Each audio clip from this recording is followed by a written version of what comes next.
This is ETV Entertainment Television, everywhere in the Treasure Valley. Brought to you by the Boise Weekly, Citadel Radio, The Record Exchange, and KBOI-TV Channel 2. Hello and welcome to ETV Entertainment Television, everywhere in the Treasure Valley. I'm your host, Brad Rowan. This weekend, a lot of movies hitting the theaters, including a blockbuster comedy, 3D family flick, and an Oscar bait movie all headed your direction. To tell us which one's the one to see, here's Sean the Movie Guy.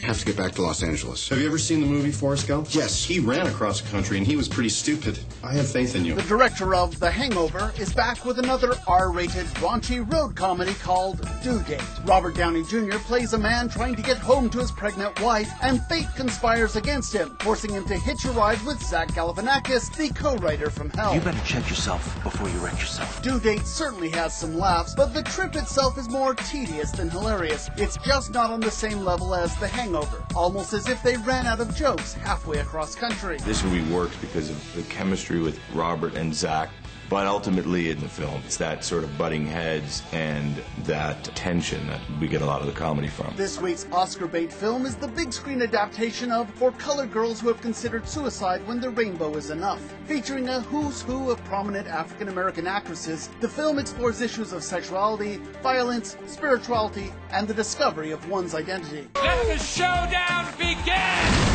And finally, for families looking for big screen laughs, Megamind, starring Will Ferrell, Brad Pitt, and Tina Fey. The film asks the question, what would happen if a supervillain actually defeated a superhero? And the answer is a lot of silly mayhem. What's the plan? It mostly involves not dying. That's a good plan. I like that plan.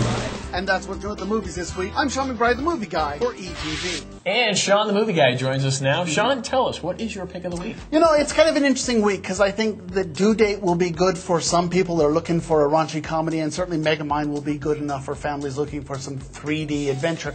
I don't think either film is a slam dunk. Matter of fact, Megamind, which I think is probably the best of the bunch this week, reminds me a lot of Despicable Me, and I just think Despicable Me was a better animated family film. Sort of a similar plot where the evil mastermind reforms his way. So, you know, but certainly if you've got little kids, and Will Ferrell, let's face it, the guy, you know, his voice was made for animation. Right. So check that one out if you've got family. And Due Date is not a bad movie. I just think it's inconsistent. It sort of meanders around a bit. You know, not a bad movie. Certainly if you like the raunchy comedies, you want to check that out. I didn't get to see For Colored Girls, but that film is people are saying it's kind of melodramatic, so I'll see that this weekend. And what's going on at the flicks? Yeah, I mean, they're actually losing 3 of their films this week, including Waiting for Superman, which is a documentary that I think you should check out. So if you haven't seen that, you may have missed your mark there for it. It'll come out on DVD soon enough. So, yeah. But 3 new films opening up there. Don't forget, we had Conviction that opened last week. That is certainly the film to see. The other one of note that's opening the flicks this week is A Woman, a Gun, and a Noodle Shop. That is basically, it's the Chinese version of the Coen brothers' Blood Simple. So a story of a cheating wife and her jealous husband and the police officer she hires to kill her boyfriend. Set in Mandarin, so check that one out. You also have James Franco in Howl.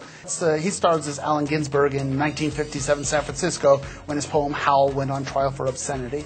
We also have the Lebanon, which is the winner of the Golden Lion from Venice Film Festival. I haven't seen that one. So 3 new offerings over at the Flicks. Sounds great. Now, I know my little girls are pretty thrilled about what's coming up on DVD this week. And, you know, quite frankly, there's really only one title on DVD this week, and that would, of course, be Toy Story 3. I'll be honest with you, I think that is going to be on my top 10 list. It may be my number 1 or 2 of the year. I think that is just a really good film. You know, Pixar just doesn't make bad films anymore. We do also have Centurion, Winnebago Man, and HBO's The Pacific, which was a very good miniseries. So if you want to check that out, you got plenty of options. But for the kids, and the winner of them all is Toy Story 3. Thanks, Sean. Now, I know normally we talk about theater, but I think we're going to keep them hanging around for just a little bit here. There's some interesting stuff, so what we're going to do is in the C block in a few minutes, we'll talk about some theater offerings. Sounds great. It's coming up right after this on ETV. Get ETV Entertainment Television 24 hours a day when you log on to ETVEverywhere.com.